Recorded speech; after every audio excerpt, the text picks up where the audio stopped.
Marrying a foreigner in China is something that still raises eyebrows. It's not as rare as it used to be, especially in big cities like Shanghai, Beijing, or Shenzhen. But it's still something that carries a lot of weight in Chinese society. When a Chinese woman decides to date or marry a foreign man, people start talking, sometimes out of curiosity, but often with judgment and assumptions. When it comes to blind dating, it's important to be sincere. Some girls have dated foreign boyfriends but don't mention it. I myself dated one back in 2021 for about 4 months. But I wasn't really planning to stay abroad because my parents and elders are all here, and I couldn't bear to leave them. My hometown is in Shandong, and I'm almost 30 now. I already have a house and a car, so I just want to find a suitable partner here. For a lot of Chinese girls, being with a foreign guy isn't always about escaping their culture or chasing after money, like people say. Sometimes it's about chasing something new. They're curious. They want to break away from the routine life that's been laid out for them since birth, go to school, get a job, get married by a certain age, have a child, and settle into a predictable life. But not every girl wants that path. Some are drawn to foreign men because they think differently, treat women differently, or just live in a way that feels more open. That kind of freedom can be very attractive. The problem is, society doesn't always see it that way. There's a common stereotype that if a Chinese woman is dating a foreigner, especially a white guy, it must be for money, a visa, or some kind of advantage. People throw around the term gold digger without even knowing the woman's story. It doesn't matter if she's educated, has a good job, or genuinely loves the guy. As long as he's a foreigner, some people will assume she's using him. This kind of judgment is harsh, and it puts a lot of pressure on these couples. I went to 40 countries this year, so of course I've dated foreign boyfriends. The one I met in Australia left the deepest impression on me. The first time we met, I was wearing a spaghetti strap dress and taking pictures in a park. Then he walked straight toward me and stared. Honestly, I was startled at first. But then I realized he was complimenting my outfit, my figure, and saying I was beautiful and all that. At the time, I thought he had bad intentions, because back in China, it's rare for someone to compliment you so directly in broad daylight, unless you're in a bar. I ended up being with him because he was always generous with compliments and gave me very direct emotional value. Foreign guys express themselves very openly and clearly, and they encourage me to show my personality. I think that's one of the biggest differences between foreign and Chinese men. I've dated Chinese guys too, and I feel one of their biggest traits is how they try to control a lot of my behavior, like telling me not to dress too revealing when going out, or to be super cautious with my words around elders. Even the things I post on social media, they'd have something to say about. I think no matter who you're dating, you should always stay true to yourself. And one more thing, never suppress your emotions. If you can't even be your real self when you're with someone, then I think the relationship is destined to not last. It's not just the older generation that talks like this. Even young Chinese men sometimes get bitter when they see a local girl dating a foreigner. There's a bit of resentment. Some feel like they're being rejected in favor of outsiders who have exotic appeal or more money. It's especially strong among men in second-tier cities or smaller towns, where international exposure is still limited.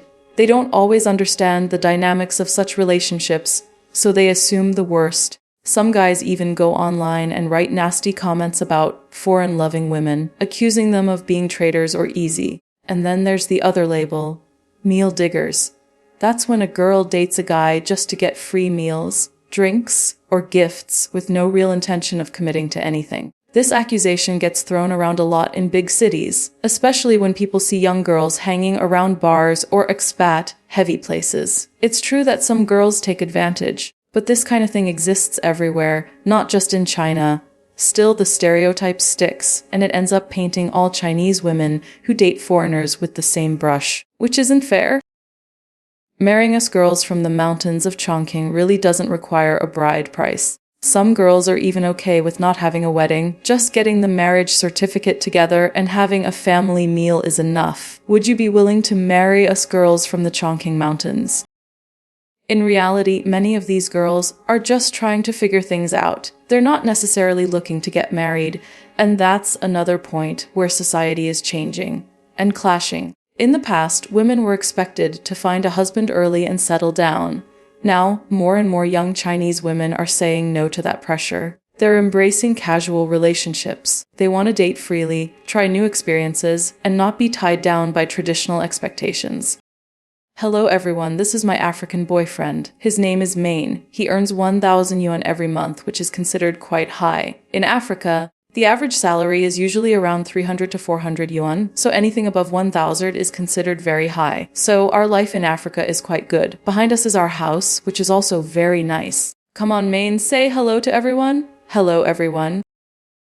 This shift in mindset is making some people uncomfortable. Casual relationships still aren't totally accepted in China, especially for women. If a guy plays around, it's shrugged off. But if a girl does the same, she risks being labeled as cheap or having no morals. When a Chinese woman is open about dating multiple people or not wanting to get married, she's often seen as damaged or unserious. Add a foreign boyfriend into the mix, and the criticism only gets louder. But Chinese women are changing. They're not just sitting quietly and accepting what society tells them anymore.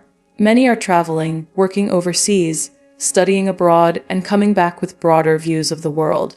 They've seen how women live in other places, how they speak up, make choices, and don't let tradition trap them. This exposure makes them question why things back home are still so rigid. So when they meet a foreign guy who treats them with more openness, who isn't constantly pressuring them to marry or settle down quickly, it can feel like a breath of fresh air. 600 yuan a day for hugging and kissing, no sex involved. This was a topic I came across today while scrolling through videos. A girl in Dali Old Town was openly putting a price on herself. It's already bad enough that society objectifies women. But now, what shocks me even more is that women are starting to objectify themselves. All over the internet, there are things like day girlfriends, offline companions, and people renting themselves out, using your own body to make money like this. In a way, isn't that just trying to get something for nothing? Selling your dignity, selling your body, no matter how you try to dress it up with pretty names like day girlfriend, it doesn't change what it is. Many people chase freedom and think freedom means doing whatever they want, running away from home to a strange city without telling your parents.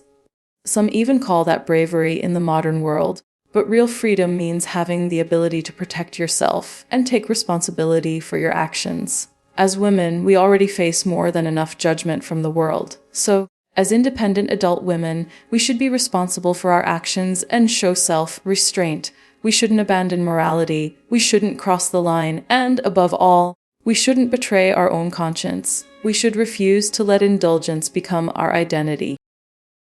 Still, despite the noise, many Chinese women in these relationships are happy. They're building lives that feel right for them.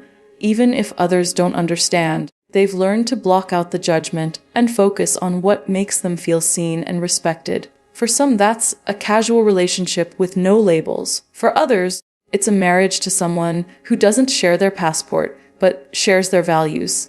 Society in China is changing, slowly but surely. But the tension between the old and the new is still strong. There are people holding on tight to traditional values, and there are those pushing for something different. Chinese women who date or marry foreigners often find themselves right in the middle of that conflict. They're the ones challenging expectations, breaking rules, and sometimes paying a price for that freedom.